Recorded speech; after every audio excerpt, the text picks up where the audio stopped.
Start करते हैं 8.1 trigonometry का क्वेश्चन नंबर 1। देखते हैं बिना फॉर्मूले के कैसे हम बहुत आसानी से इन क्वेश्चनों को कर सकते हैं।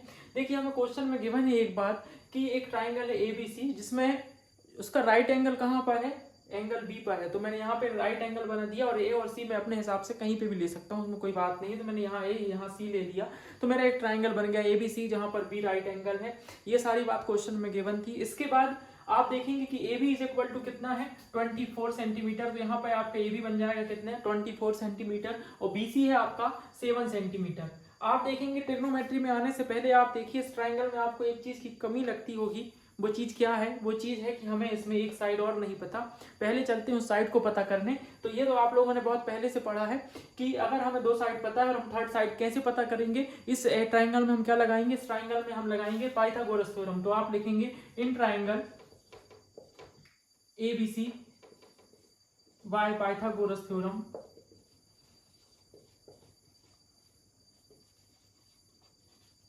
पाइथागोरस थ्योरम से क्या होगा मुझे बताइए। सब लिखने की बातें हैं ABC। आप देखिए पाइथागोरस थ्योरम क्या बोलता है। पाइथागोरस थ्योरम बोलता है कि जो हाइपोटेनस होता है उसका स्क्वायर और जो बेस होता है और जो परपेंडिकुलर होता है उसके प्लस के कैसा होता है, इक्वल होता है। तो मैंने भी कर दिया। देखिए हाइपोटेनस का स्क्वायर और यहाँ पर बेस ये है, परपेंडिकुलर ये है, इन दोनों के स्क्वायर के प्लस के इक्वल होगा हाइपोटेनस का स्क्वायर। ये पाइथागोरस थ्योरम बोलता है। और यहाँ से मेरी थर्ड साइड पता चल जाएगी मुझे, इसमें कोई दिक्कत नहीं है। देखिए AC स्क्वायर क्या होगा बताइए 24 स्क्वायर। AB स्क्वायर मतलब क्या, सॉरी AC स्क्वायर तो मुझे गिवन ही नहीं है तो AC स्क्वायर अपनी जगह में रहेगा। AB स्क्वायर क्या होगा बताइए 24 स्क्वायर और BC स्क्वायर क्या हो जाएगा 7 स्क्वायर हो जाएगा। इसमें कोई प्रॉब्लम नहीं होगी आपको। सारा क्वेश्चन जो है सिर्फ यहीं पर टिका हुआ है इसी एक लाइन पे। 24 का स्क्वायर क्या हो जाएगा 576 और 7 का स्क्वायर हो जाएगा 49। आप जब इसका स्क्वायर करेंगे 24 इंटू 24 तो 576 होगा और 7 इंटू 7 करेंगे तो 49 होगा। बहुत आसान सी बात है। AC स्क्वायर जब आप करेंगे इन दोनों को प्लस करेंगे तो क्या हो जाएगा 625। ये सारी चीजें तो आपसे बनती होंगी।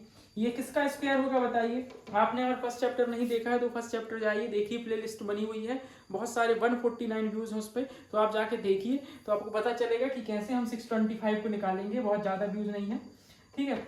625 का किसका स्क्वायर होगा 25 का। आपको पता है और नहीं पता तो आप क्या कर सकते हैं, फैक्टर करके आप निकाल लेंगे, आपको पता चल जाएगा। ठीक, 625 किसका स्क्वायर होगा 25 का। 25 इंटू 25 करेंगे तो 625 हो जाएगा। स्क्वायर से स्क्वायर काट देंगे तो AC इज इक्वल टू क्या हो जाएगा 25। तो आपकी जो एक तलाश थी वो खत्म हो गई यहाँ पे आके कि आपका जो AC है वो कितना है 25। बस देखिए यहाँ पे क्या ट्रिग्नोमेट्री लगी, अभी तक कोई फॉर्मूला लगा कुछ लगा बताइए। यहाँ पाइथागोरस थ्योरम से हमें दो साइड गिवन थी, हमने थर्ड साइड निकाल दी है, बस हो गया बात खत्म। अब आते हैं क्वेश्चन पे कि क्वेश्चन क्या पूछ रहा था। अब हमारा ट्राइंगल कंप्लीट हो गया है, हमें पूरे क्वेश्चनों में सिर्फ एक ही काम करना है, अपना ट्राइंगल कंप्लीट करना है बस। अब हम चलते हैं कि हमें फर्स्ट क्वेश्चन में है साइन ए और कॉस ए निकालना है। फर्स्ट क्वेश्चन में आपको साइन ए निकालना है और उसी के आगे आपको कॉस ए भी निकालना है। मुझे आप बताइए साइन ए का मतलब क्या होता है। हमें जो मालूम है, हमने आपने इंट्रोडक्शन वीडियो देखी होगी, पंडित भद्री प्रसाद हर हर बोले, कितने काम के अब में आपको ये चीज आएगी। आप देखिए साइन ए मतलब होता है P upon H, perpendicular upon hypotenuse. तो आपका बताइए परपेंडिकुलर कितना है आपका 7 और हाइपोटेनस आपका कितना है बताइए 25। ये आपका हो गया खत्म। देखिए आपको तो ये चीज पता है ना, इंट्रोडक्शन में आपने देखी P अपॉन H होता है साइन का मतलब। तो क्या हो जाएगा परपेंडिकुलर ये रहा, हाइपोटेनस ये रहा। बताइए कोई दिक्कत है नहीं। अब हम चलते हैं कॉस ए की तरफ। कॉस ए का मतलब क्या होता है बेस अपॉन हाइपोटेनस। ये तो है P अपॉन H, उसके बाद फिर B अपॉन H। तो साइन के बाद कॉस, तो कॉस में क्या होगा B upon H। Base base कितना है इस क्वेश्चन में 24। उसके बाद आपको हाइपोटेनस देखना है तो कितना है 25। ये आपका फर्स्ट क्वेश्चन का दोनों हो गई, देखिए हो गए। अब हम इसके बाद ये बात आपको समझ में आ गई हो कि परपेंडिकुलर जगह हम परपेंडिकुलर रखें, हाइपोटेनस जगह हम हाइपोटेनस रखें। और एंगल ए से देखना था तो एंगल ए के सामने परपेंडिकुलर होता है, ये बात आपको पता है, इसमें कोई दिक्कत नहीं होगी आपको। अब इसके आगे जो दूसरा वाला है उसमें क्या है, कहां से देखना है, सेम टू सेम हमें चीज है। लेकिन एक देखिए मैं सेकंड को सॉल्व कर रहा हूँ। सेकंड को सॉल्व करने में क्या दिक्कत है, सिर्फ एक प्रॉब्लम है कि एंगल ए की जगह नहीं, अब एंगल सी है। ये तो सेम रहेगा, साइन है तो भाई P अपॉन H रहेगा, कॉस है तो B अपॉन H रहेगा, B अपॉन H रहेगा, कोई बात नहीं है इसमें। अब हम देखते हैं परपेंडिकुलर क्या होगा। अब C से देखना है हमें, ये देखने वाली बात मैंने आपको बताया था कि आप एक बात ये समझें बस कि देखिए अब आपको एंगल C से देखना है और एंगल C से जब आप देखेंगे तो सामने वाला क्या बन जाता है आपका परपेंडिकुलर।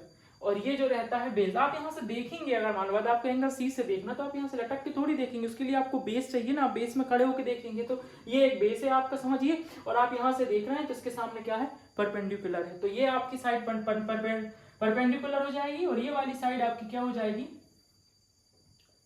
बेस हो जाएगी।